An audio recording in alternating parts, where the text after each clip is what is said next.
Huma utawi alim mutahatik. Alim mutahatik orang yang pandai tapi tidak menjalankan ilmunya. Orang yang alim tapi tidak memperdulikan ilmunya. Huma utawi alim mutahatik lan jahil mutanasik. Jahil mutanasik wong bodho sing ibadah tanpa. Kalau alim wong alim kang nindakake lelakon ora manut agama. Huma utawi alim mutahatik lan jahil mutanasik. Fitnatun iku dadi fitnah. Fil alamina ing dalem wong alam. Azimatun kang agung. Liman kedue wong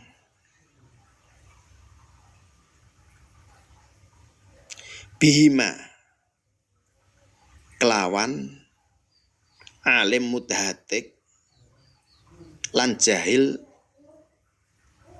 mutanasik. Bihima kelawan alim mutahatik lan jahil mutanasik. Fi dinihi ing dalem agamane man. Yatamassaku cecekelan sapa man.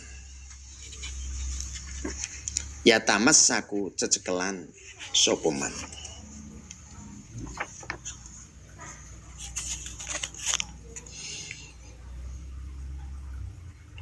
Maksudnya keduanya itu maksudnya alim mutahatik. Alim mutahatik adalah orang yang pandai agama, yang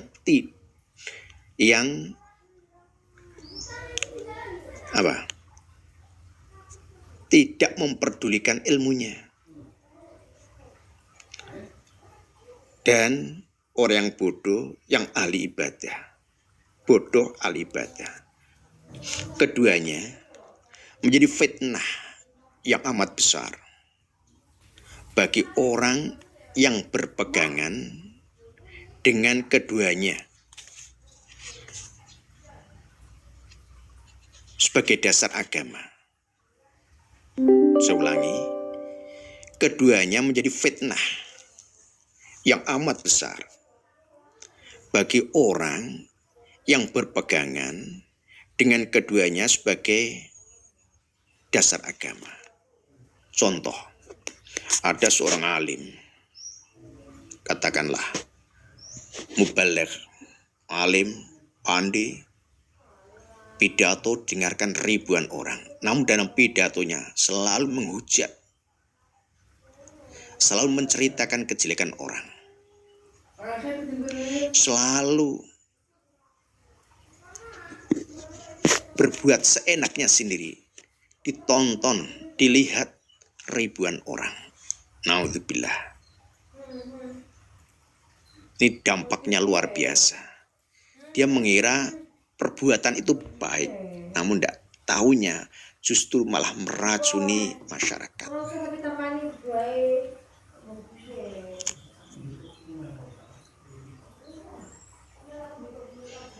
Jadi keduanya menjadi fitnah yang amat besar bagi orang yang berpegangan dengan keduanya sebagai dasar agama. Contoh lagi, ada orang yang tekun ibadah, setiap waktu dia jamaah di masjid. Namun ternyata sholatnya tidak pakai ilmu. Contoh tadi sudah saya sebutkan. Sujud tidak pakai tomak ninah, rukuk tidak pakai tomak ninah, Dia tekun sebelum sholat fardu sudah menjalankan sholat sunnah qobliyah. Setelah sholat fardu dia menjalankan sholat ba'diyah. Namun setiap sholat semacam itu, ini kalau dilihat orang yang juga tidak berilmu, yang tidak pernah ngaji, kemudian ikut-ikutan, fatal akibatnya.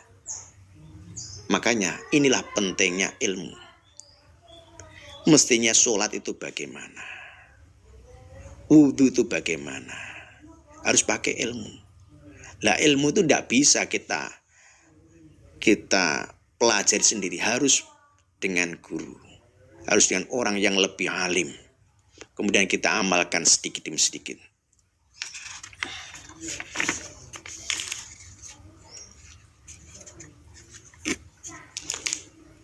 Wayan wiya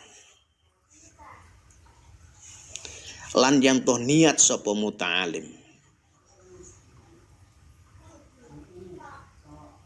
bihi kelawan oleh amrih ilmu asyukra ing syukur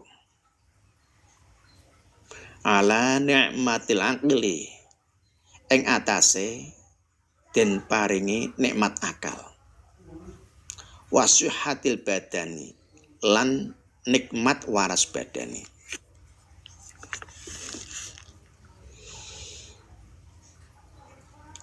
Dan hendaklah dalam menuntut ilmu untuk selalu menyukuri nikmat yang berupa akal dan sehatnya badan. Coba bayangkan, banyak orang yang ternyata akalnya tidak mampu digunakan untuk mempelajari ilmu agama. Makanya, kalau kita melihat orang yang tidak mampu belajar agama, kasihan. Kita yang diberi akal sehat, kita manfaatkan, kita syukuri dengan cara mempelajari ilmu.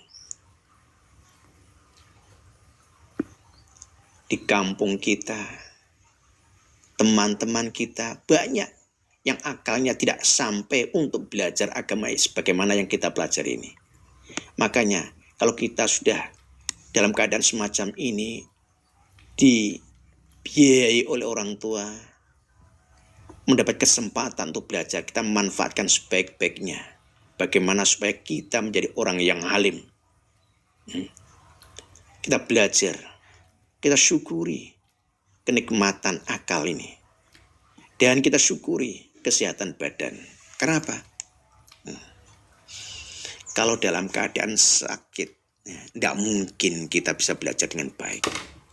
Makanya badan yang sehat ini suatu karunia bagi kita. Harus kita syukuri dengan cara belajar ilmu agama.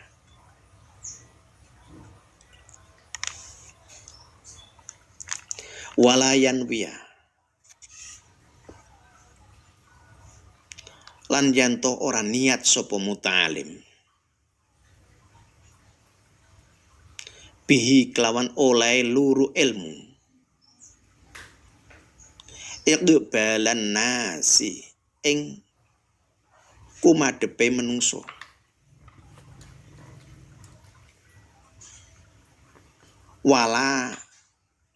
walas tidak laba hitomid dunia walas tidak laba hitomid dunia lan ora niat amrih bondo dunyo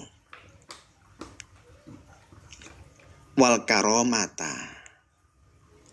lan ora niat ing amrih keramat indat sulponi ono ing ngarsane sulpon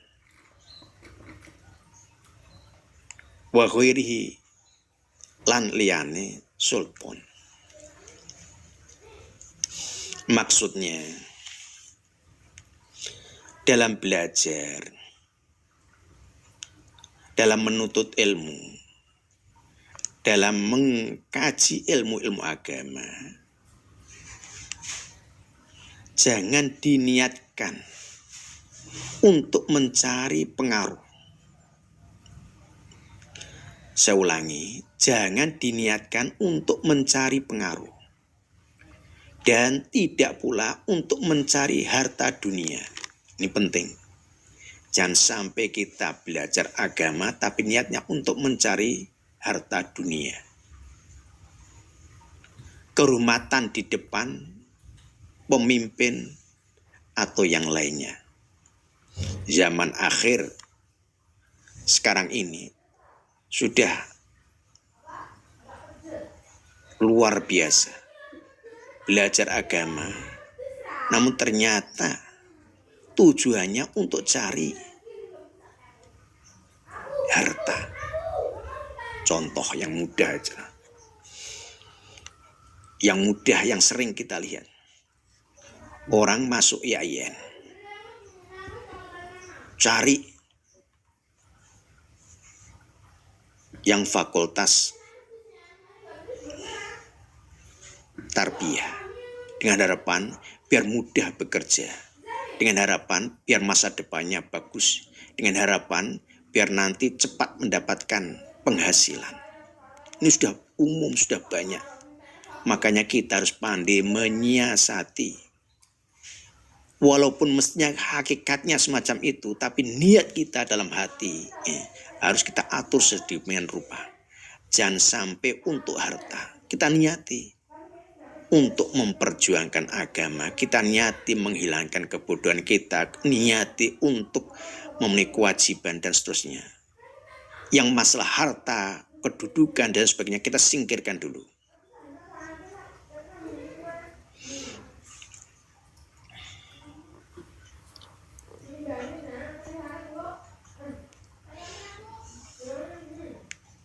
Ola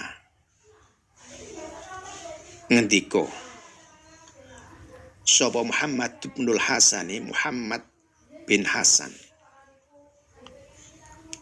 rahimahu, muga-muga ngasihi hu ing Muhammad bin Hasan sapa Allahu Ta'ala, Allah Ta'ala.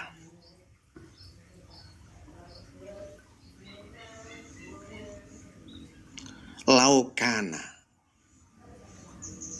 lamun ono sapa annasu menungso kulluhum sekabehane menungso abidi iku dadi budak ingsun la taqtuhum yakti merdekaake sapa ingsun hum ing nas wa tabarratu lan lebaran sapa ingsun an walaihim saking waris wala innas.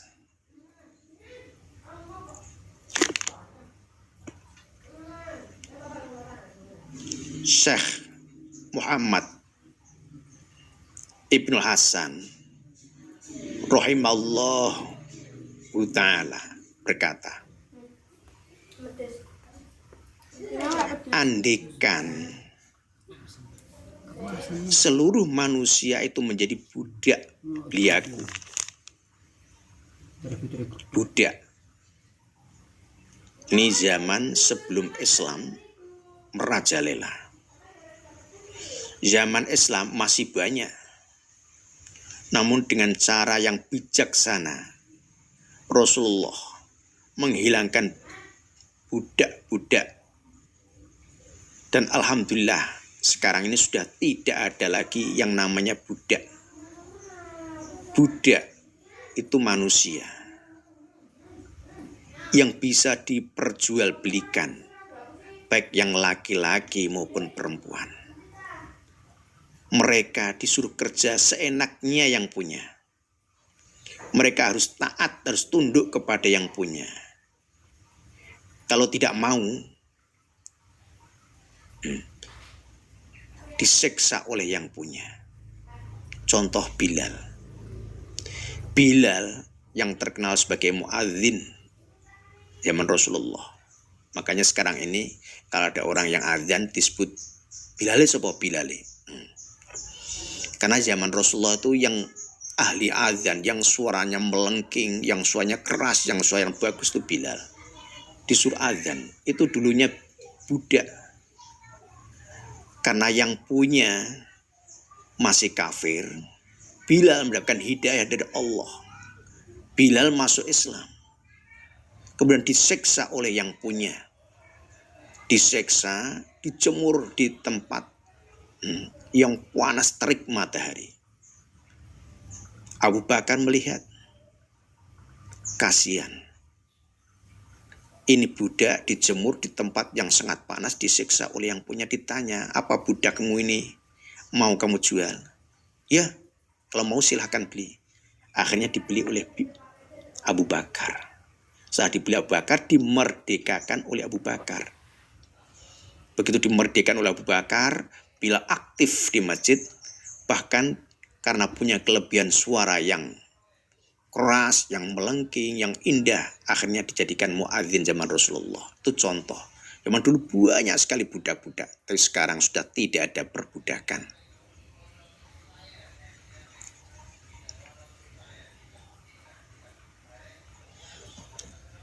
Syekh Muhammad Ibnul Hasan rahimahullah ta'ala berkata, andaikan seluruh manusia itu menjadi budak belianku, niscaya ku merdekakan seluruhnya, dan aku akan bebaskan dariku dari waris walak mereka.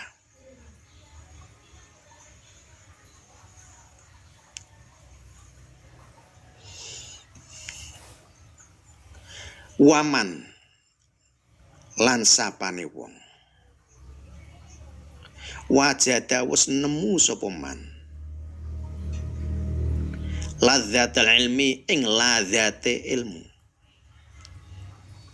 wal amali lan nglakoni bihi kelawan ilmu ulama mongko setitik banget yarhubu oleh demen sapa man fima ing dalam barang indan nasi kang ana sandinge manungsa. Siapa saja yang telah merasakan kelezatan, kenikmatan, keenaan, rasa ilmu dan amal, maka semakin kecillah kegemarannya akan harta benda dunia yang berada di sisi manusia. Mungkin kalian masih ragu dengan keterangan kitab ini. Namun kalau kalian sudah terjun ke pondok-pondok pesantren yang besar, kalian baru mengakui ternyata benar. Orang kalau sudah terlanjur merasakan lezatnya, nikmatnya, enaknya menuntut ilmu, lupa akan pekerjaan, lupa akan rumah, lupa akan kemewahan, lupa akan keindahan dunia seisinya. Lihat di pondok-pondok yang besar.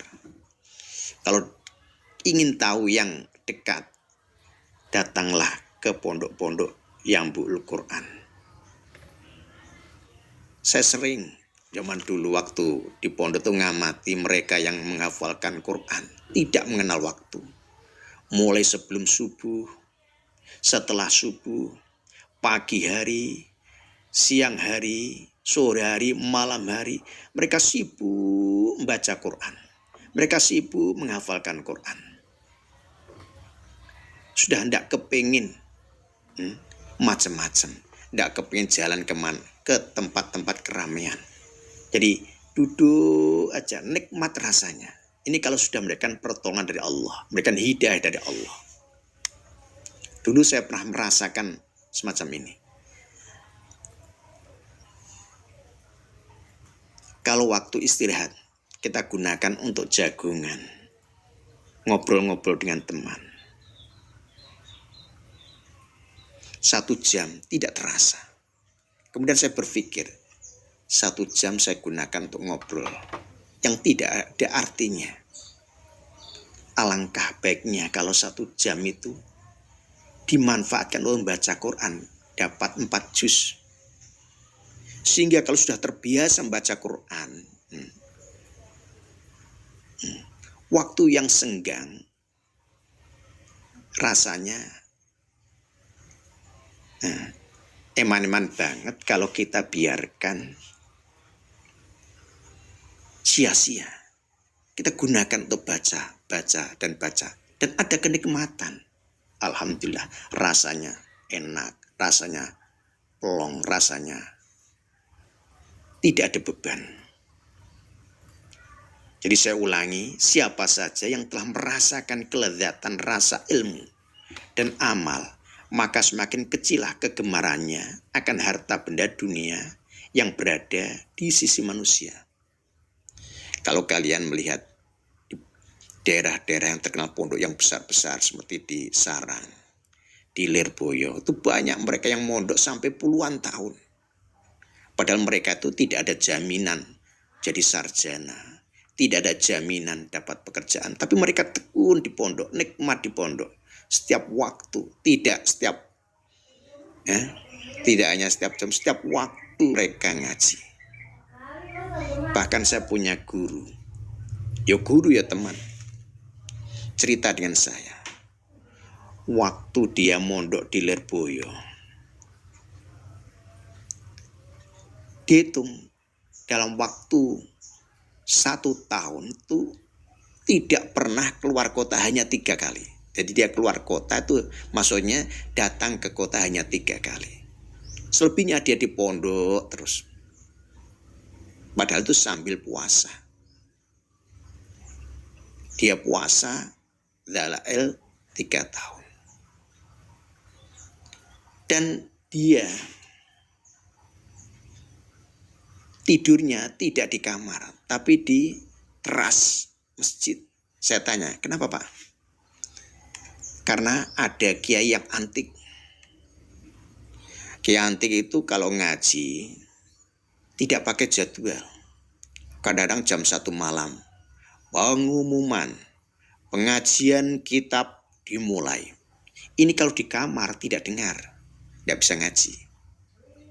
Tapi kalau berada di teras masjid otomatis dengar. Kenapa? Karena banyak orang yang lalu lalang. Dan terus tidurnya ya semacam itu. Saya tidur diinjak orang itu sudah biasa. Kenapa? Tidur di teras masjid diinjak orang yang lalu lalang, lewat di depannya diinjak, bangun lagi. Jadi tidur tuh jangan dimanjakan. Waktu saya di pondok, yang namanya tidur itu tidak ada sebagaimana di pondok Al-Ma'ruf ada kasurnya, ada macam-macamnya. Di pondok itu tidurnya cukup di lantai.